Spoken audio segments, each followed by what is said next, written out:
So fellow quacks, today I'm doing a sketchbook decoration video. I'm going to be decorating both the front and back of the sketchbook. For this sketchbook, I went with a Gothic anime theme, but to be honest, it's more so Death Note, because literally it's just Death Note and like some unrelated Gothic anime angel chick.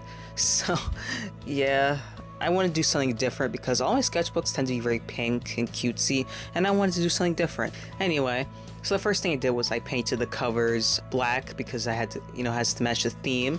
Afterwards, I waited for it to dry, and then I started decorating. And this is the fun part for me because this is one of my favorite parts about sketchbooks. I love decorating sketchbooks, okay? It is one of my favorite things ever. That is why I love to go all out with them. I love making it aesthetic for myself because I love looking at it. I just love... Also, it's like...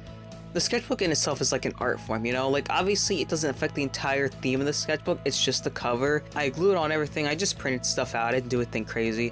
So I printed everything out, and it was basically just like Death Note and like 3 unrelated images to Death Note. It was like Gothic anime chick. It was like a blood bag and meat. I know, really random. I wanted to add more stuff, but I just didn't have much room. Like, the cover wasn't that big, and also I wasn't really considering scale and whatnot. I don't want to waste too much ink, so I kind of just, printed something and I was like, whatever, I'll go with this. So I cut everything out and I glued everything on. I did add like a couple of things onto the page. Like, I added this washi tape that I had that had like eyes on it, and then I took some pieces off and I just kind of put them down. And then afterwards I added like some stuff with my acrylic markers. I realized something. Apparently they just don't seem to go over like dried acrylic paint super well. They started to dry out a little bit and I was kind of confused. I was like, wait, it's acrylic, so why is it like drying up like that? I don't know, maybe it's some sort of chemical thing or whatever. Like, maybe it's like soaking up the acrylic or something like that. But yeah, it really sucked. I mean, it didn't dry out or anything, but I kind of had to like force myself to like really get the marker to like show up or like have the colors appear.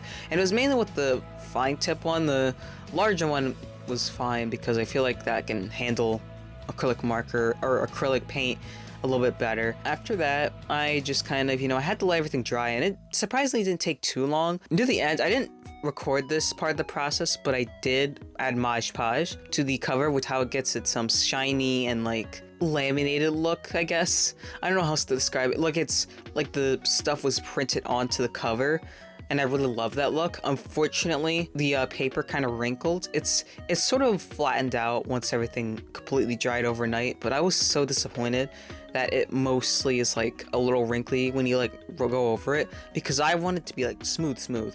I made sure that everything was like, flat when I glued it, but I guess apparently there must have been air bubbles or something, because it ended up being kind of not flat, which disappointed me a little bit. But from a distance you can't really notice, so I guess that's not too bad.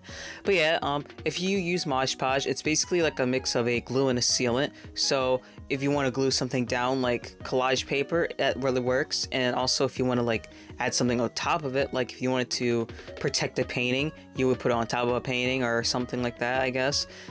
Don't do oil though, I think. I don't know if it handles oil paint well. I think for acrylic it's fine because it's water-based. But yeah, it adds like a shiny effect once it dries completely. People also use it for like clay stuff as well, like little clay miniature thingies.